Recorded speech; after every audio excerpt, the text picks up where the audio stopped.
Good evening, everybody, and thank you for holding out that long.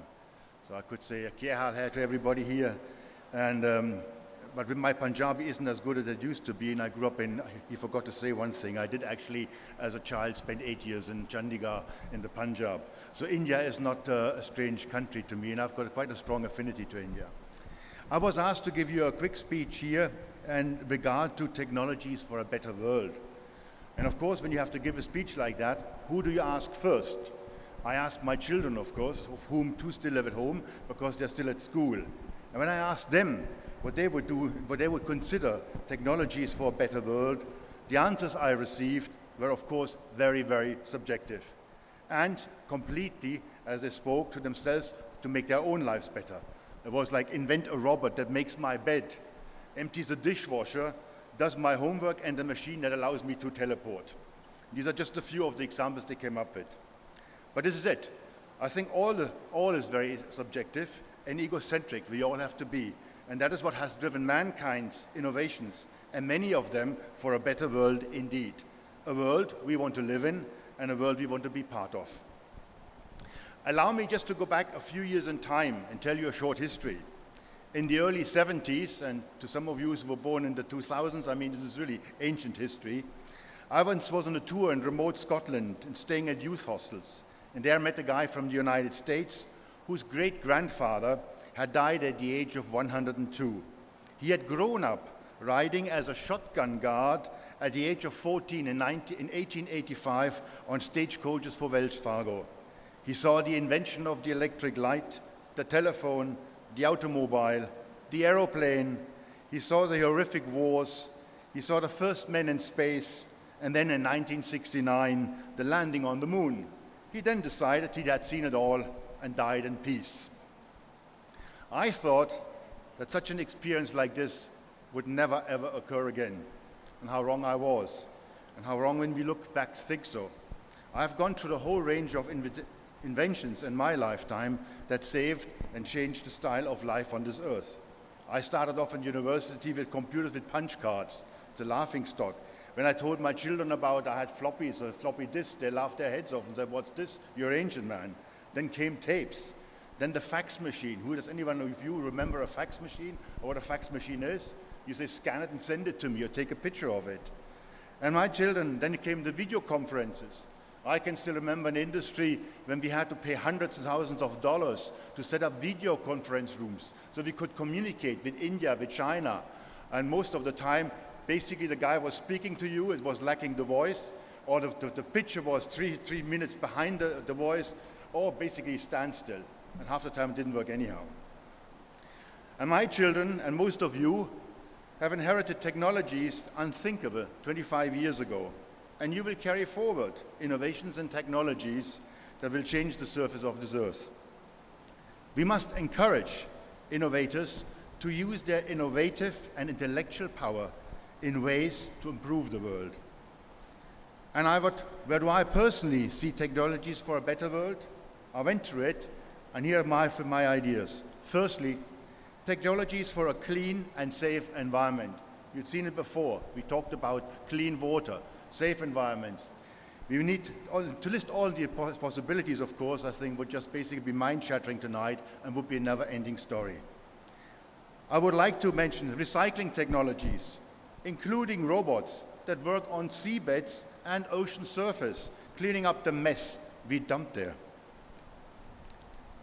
Clean energy, photovoltaic, solar, wind, hydro.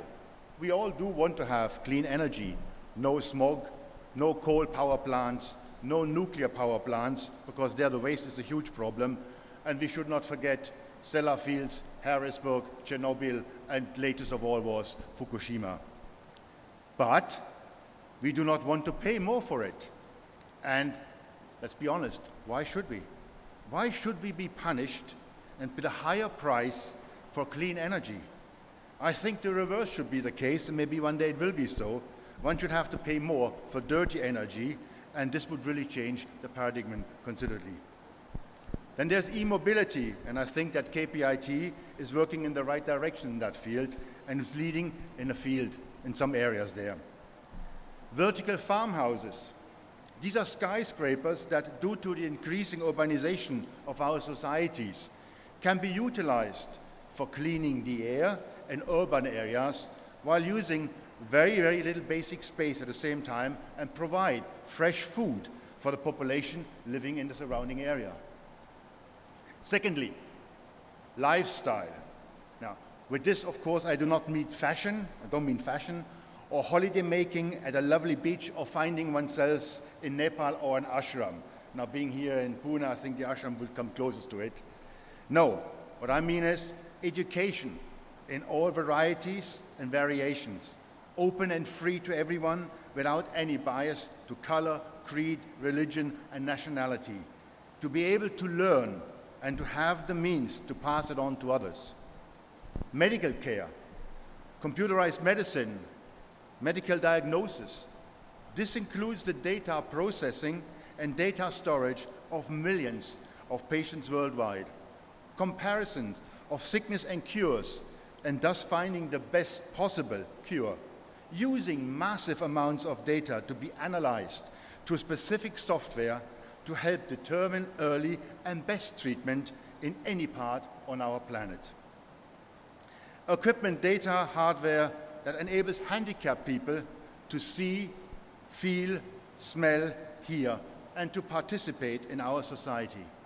Healthy food, and of course, mobility in all forms and variations. Internet, data, transmissions, communication. I have no clue what the future brings, but I am quite sure that you will be part of it, and so make sure to make the best of it. Thirdly, 3D printing. Well, they call it 3D printing, but actually it's nothing but an extrusion machine that extrudes all sorts of materials to produce all sorts of, in most cases, maybe useful items. In this case, we have to use inorganic materials for various industrial usage. Organic materials to be used in human bodies, such as hip replacements or bone structures. Biomaterials, this can and will include human tissue for surgical transplantations, skin replacements after suffering severe burns and accidents. Food. One may be able to create, just like in Star Trek, and we've all seen it, a plate of some sort of edible substance. And if need be, we can also eat the plate as well. During the last IFA, which is the Electronic Consumer Fair in Germany, in Berlin, I ate cookies made by a 3D printer. And in all honesty, they tasted okay. So fiction is being overtaken by reality again. I could give you many more examples, and I'm sure that you could respond with ever more. Ultimately, to create a better world, one must be willing to think outside the box, to change things that need to be changed, despite obstacles, to, when necessary, make certain risks. Importantly, we must learn to speak up and to articulate our fears and worries, to ensure that we work on what is truly important and that our work researches the full potential. We must be willing to fight for the ideas. At KPIT, we have to think very hard beyond simple software. We have to think in very complex systems. The accelerated development of hardware could be slowing as we reach limits to what is physically possible. Transistors can't get much smaller, at this point at least. On the other hand, that means we will need to rethink how software and hardware interact. We will want to get most of it on of our systems and allow technology as a whole to keep developing, even if hardware does not. When I first started, the most important aspect of writing codes was very efficient for the efficiency and for conserving memory. That's a long time ago. On the other hand, we will have to spend and get involved early in the creation process of systems, possibly in the design of hardware. This allows us to optionally tailor software to hardware for specialized purposes. All this is a great chance for us. Having said all that, by the end of the day, you are the future, as are my children and my grandchildren, and it's up to you how this future materializes. So go for it. Einstein once said, "It has become appallingly obvious that our technology has exceeded our humanity. If this is the case, then let's reverse it. Let us develop technologies that match our ethics, mirror our humanity, so that we can use technology to create a better, more humane world for everyone. Shukriya.